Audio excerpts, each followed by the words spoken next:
Hello, everybody, and welcome to this session, which is part of the panel on engaging communities for sustainable urban development.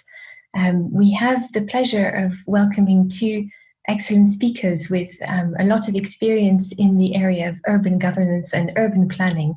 Dunu Roy, who joined us, is a chemical engineer by training.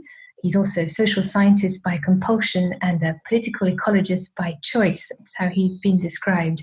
He's currently the director of the Hazard Center in Delhi. He's worked across India in a range of sectors, from FRIA to the Worldwide Fund for Nature, and he has set up an enterprise called Vidushat Karkhana in a village. He's also written and lectured widely about transformative governance, resource management, and political ecology with a focus on urban communities.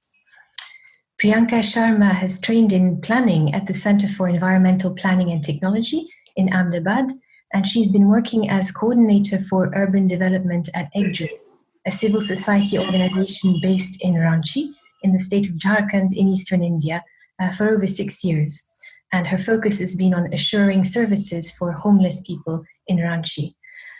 Both Dunu and Priyanka are part of organizations that have placed a premium on community engagement for urban development, really seeking to understand what people want from planning and from services rather than imposing top-down approaches. And it's for that reason that we invited them both to share some of their experiences and views at this Beyond the Boundaries conference.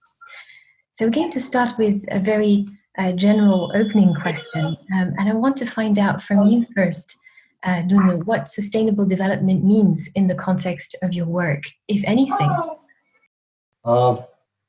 The Sustainable Development Goals that have been kind of placed at the center stage by the UN and then approved in the General Assembly, they are actually what we call normative.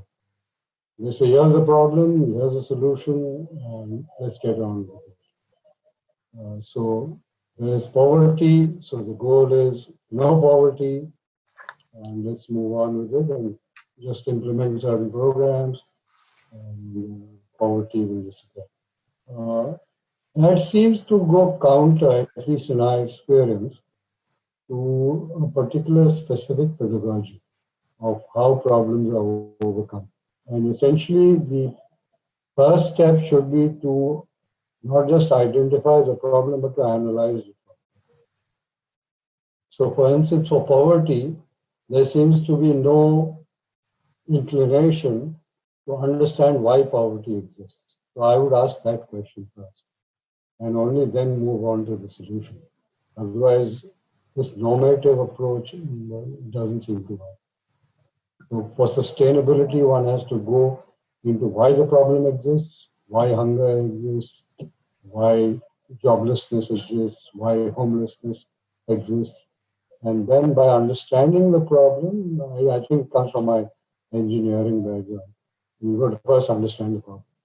Only then you can say what the solution is.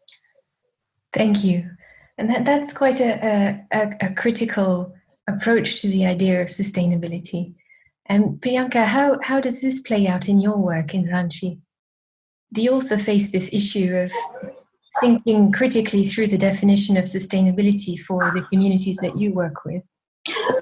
Yes, I think what Dunu was mentioning, that going by just the normative thing would not work, and one needs to understand that what are the undercurrents of it. What are the situations that actually forces people to live on the streets for almost more than a decade, as we have experienced through our work. As I think I would like to start first with one of the questions that we often ask with the people we work with, that what is that one thing that you would want in your life to achieve a stable lifestyle. So they often said that just provide us a home and we'll be fine.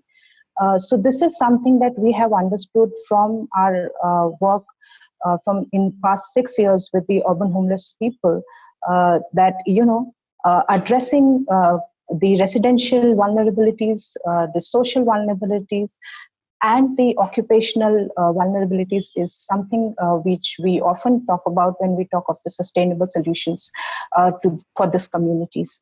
So I think these are the main things that we have understood with our engagement with the urban homeless population.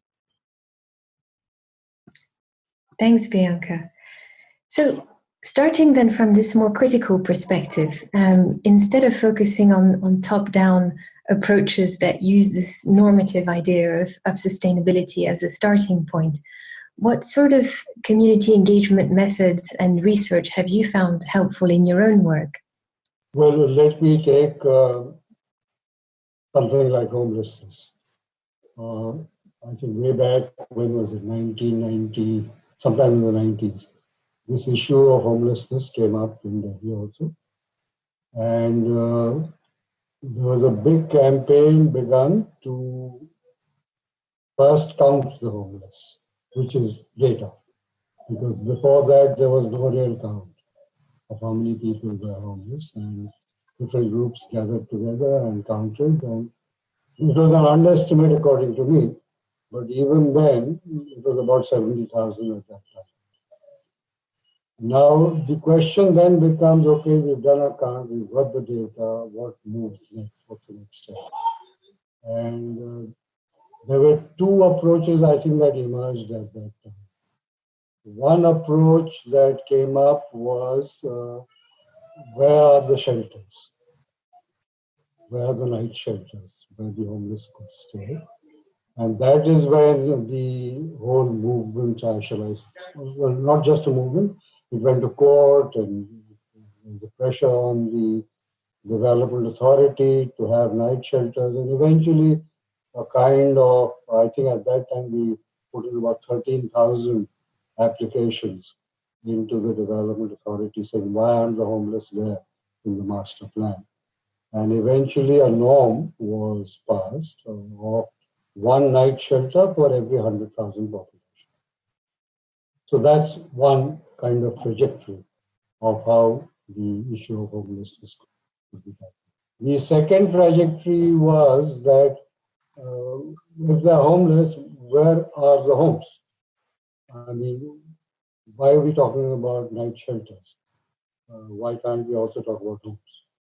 And then when some of us went into the details of the master plan, we actually found, much to our surprise, I think, that since 1960, when the master plans had been formulated, the authority had never even accomplished 30% of target of homes, of houses that they were supposed to build, particularly for the poor. The quota for the rich had been more than achieved. The quota for the middle class was kind of almost there. It was about 10% short. But for the poor, it just had not been built. Very little had been built. And that is why you are getting homelessness, you're getting slums, you're getting unauthorized colonies, and all kinds of informal settlements keep coming up in the city. And that seemed to be a more productive approach in some sense, because then you were not only talking about homelessness, you were talking about informal and so-called illegal settlement. And we did try at that time to reverse the debate or reverse the trajectory of the discussion from saying that it's not the homeless who are illegal, or it's not the informal settlement that is illegal, it is the Development Authority that is illegal, because they haven't done what they were mandated to do. So this is the second trajectory that comes up in the context of homelessness. While all this was going on, it's very interesting, some of the groups who had got organized as homeless, they came to us and said, we have a problem with the name. So we said, what? And they said, we are being identified as homeless, and that takes away from our dignity. So we said, why? And they said, because we are not just homeless, we are workers. Without work, we cannot survive in the city. Without a home, we can. We can live on the pavements. And actually for us, home is the pavement. So calling us homeless takes away from our dignity as workers. And it also renders the home that we have found on the pavement as something illegal. So we are in a sense complicit in our illegality. And this is something right. Perhaps people like you should think about it. And it seemed to me that they had a very powerful point. So subsequently, we focused on the issue of not homelessness, which focused on the issue of livelihoods. Decent livelihoods, paid livelihoods, that means everybody must have work. All those who work must have decent wages. And if they have decent wages, they find their own homes. So that's a third trajectory, if you like, coming out of this. So the manner in which data is constituted, worked out, analyzed, has a lot to say about which trajectory people are going to adopt. Yes, thank you. So what counts. Is Priyanka, you also have lots of experience of working with homeless communities, but in a different city. How are these debates playing out where you are? Yeah, when we started working with the homeless population in Jharkhand, we were often told that these are invisible people. There is no as such group called homeless. Maybe as there was as just Dunu was mentioning that they are often labeled as illegals also.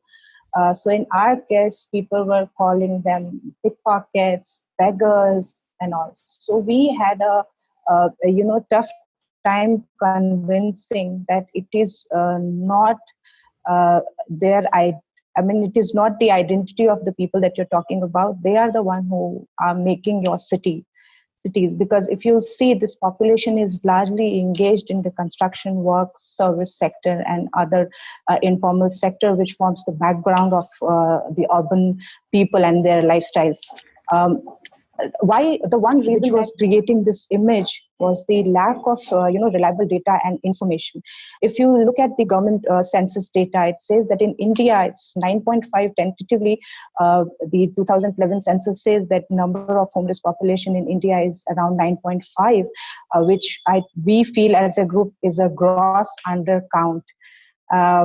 Because we know that it's said that it is a thumb rule that every city and a town, irrespective of its total population, at least 1% of them are homeless. And if you see, this was the main reason why the program of shelter for urban homeless doesn't assure basic entitlements and shelters, because the government itself, they don't have any gap analysis done. They don't have any need assessment of the housing needs of the population, the shelters, and the number of the population in itself. So this was one of the area that we have worked with. We tried to understand the population in two specific cities, in Ranchi and Dhanbad, and we found that around, and we did a head count survey. We found that approximately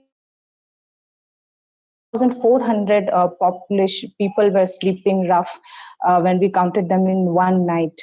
And this was something which has informed our work really well. And we knew, but then we did an in-depth survey with them, and we got our facts checked. We tried to jot down the issues and the main findings from the survey, and we took that thing. The main highlights were these people were engaged mainly in the construction workers. They were working as daily wage workers. There were also issues with the safety and security. They were labeled as beggars and pickpockets. We highlighted the issue of livelihood, which was highlighting the precarious livelihood situation, the insecurity of job and their payments, which was often delayed by their their owners. So these were the main highlights that we took up with the government for advocating for the shelter services to the homeless population. Thanks, Priyanka. So I want to broaden things out a little bit further again and ask you what you see as some key challenges in your work moving forward. We're all in a very precarious situation due to the COVID pandemic, and everyone, including people working in sustainable urban development, are very focused on thinking about what a green recovery might look like in their context. And so I wanted to ask you what your thoughts were about this from the perspective of your organizations. What meaning does the term green recovery take in your context? Is it do you face the same challenges as you do with the concept of sustainable development? How are you interrogating that term? Yeah, in context of our work. Well, in the last, I think, 4 months, we've all been busy trying to deal with this COVID issue. And it's interesting that how the sustainable development goals compare to this kind of situation. Now, for example, there are 2 goals. One is good health and well-being, and the other is decent work. Right? Now, good health is somehow collapsed with well-being, which is interesting. This is how somebody's obviously thought this through and said good health has to be equated with well-being. Similarly, it's very interesting that decent work has been collapsed with economic growth, which means work will be available only if there's economic growth, and economic growth will take place only if there's work available. When we started work on both these issues, we found that actually both of them didn't make sense. Not at least from the perspective of the groups and communities who we were asked to help. They came to us for assistance. And when they came to us for assistance, for instance, during this COVID period, their first issue was what do we do about manifest hunger? It had nothing to do with well-being, and it had nothing to do with economic growth.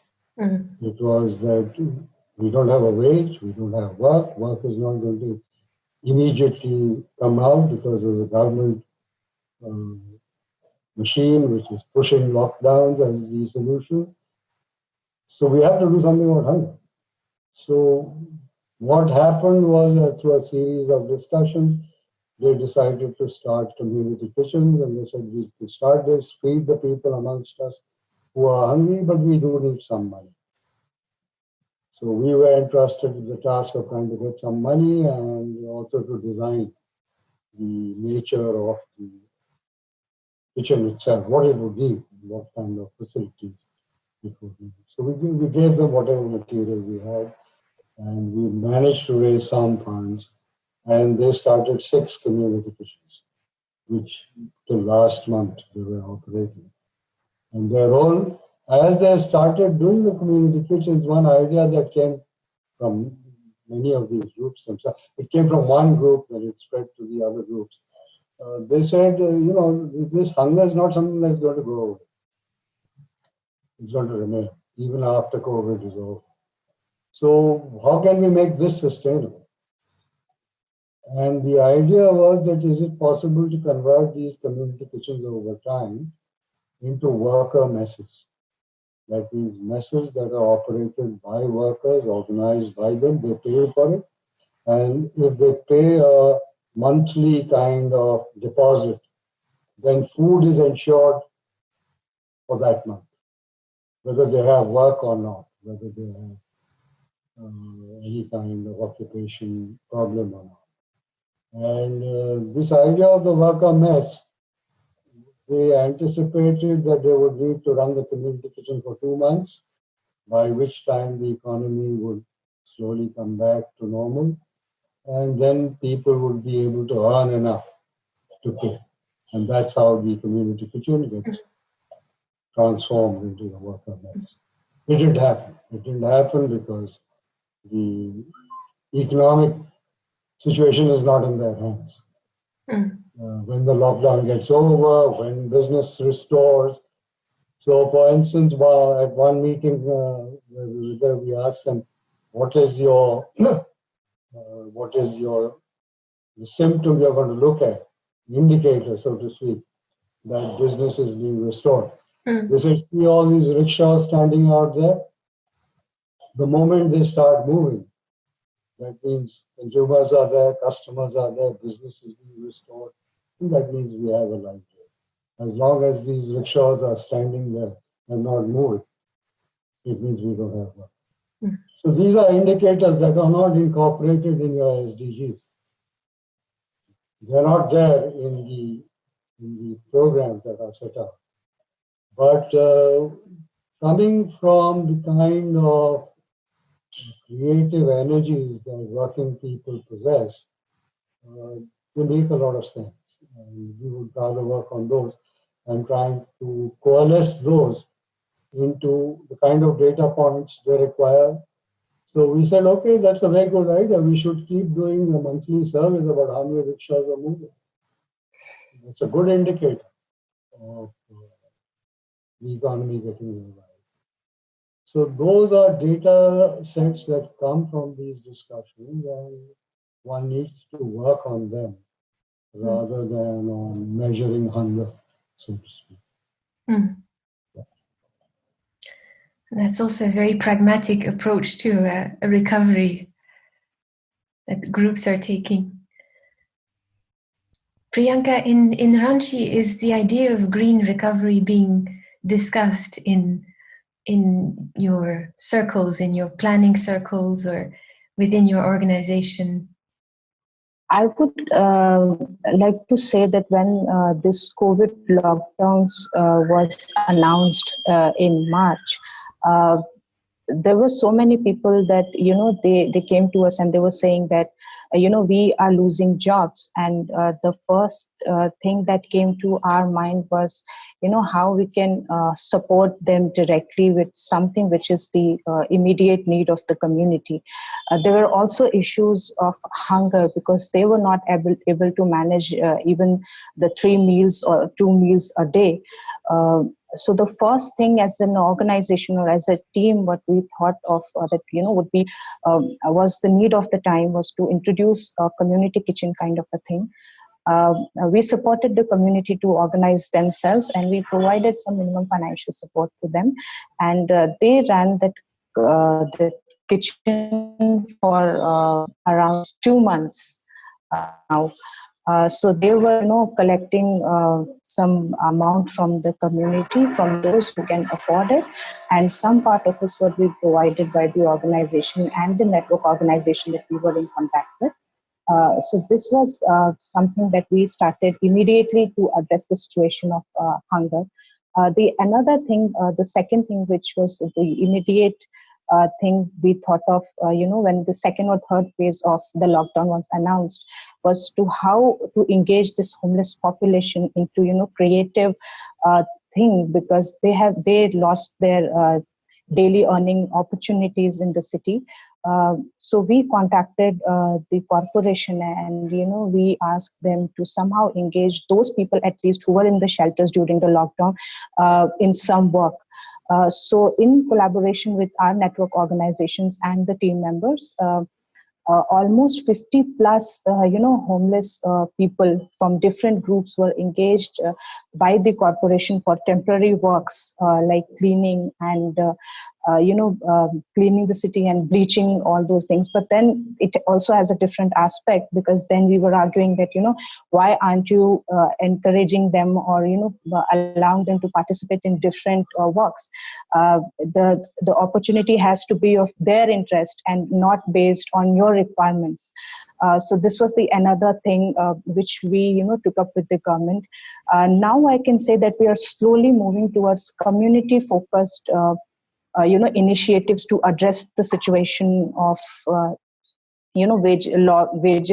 loss of wages and livelihoods. Recently we have formed a group of homeless people, especially the youth, and we are trying to engage them in different trainings which will enable them to enhance their income, at least during this phase, because due to the limited construction work that is going on in the city right now, they have very limited opportunities to engage. Their daily wage is also gone. So we are encouraging them to train in the nursing opportunities, because this is one thing that is coming up very clearly in the coming next few, at least, months or years. So this is something that we have tried to discover, or at least explore during this COVID times. Thanks, Priyanka. So I think we'll stop here, because we want to leave some questions for the general panel discussion. But I want to thank you both very much. You've really helped us to showcase how important it is to talk to people about their priorities and how that helps us challenge current notions of development and what development means in different contexts. So I think that's a really important contribution, and it's interesting that we even need to have a session on it, as if this is somehow a niche activity, when in fact it should really be at the heart of all of those efforts. So I really look forward to hearing the questions from the audience and to hearing you on the panel as well. Thank you both. Thank you.